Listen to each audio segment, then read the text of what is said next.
guess what? We're still in flu season. And typically, we're not seeing the numbers that doctors have been seeing this year. With me is Dr. Roger Smalligan, Texas Tech Health Sciences Center.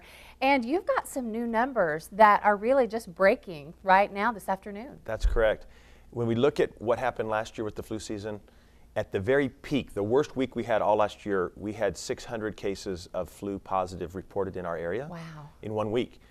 I got the report today. This past week we had 1,100, so more than almost double of last year. So the volume is really, really high this year. Part of that we think is because the flu vaccine, it looks like the flu has mutated a little bit. So they call it a drift.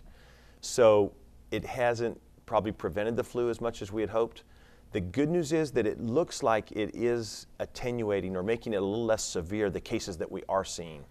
So if you had your flu shot, it wasn't for no reason, but it wasn't completely protective either. Right. Well, you hear a lot of people say, well, I've got these, and that's exactly what we've been thinking. Wow, it doesn't seem as bad as before. So that's a good thing. And maybe there's some kind of, the mutation you talked about, there's some coverage there.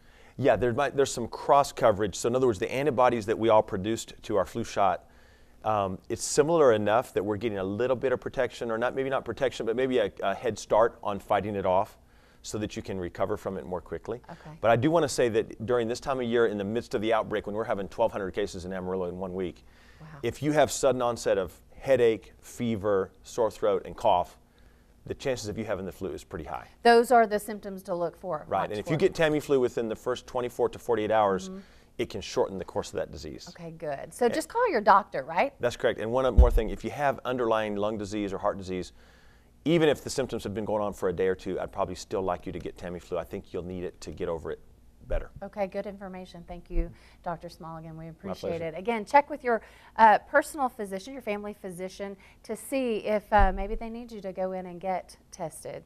And, you know, flu season is here. We'll keep you updated as we go along.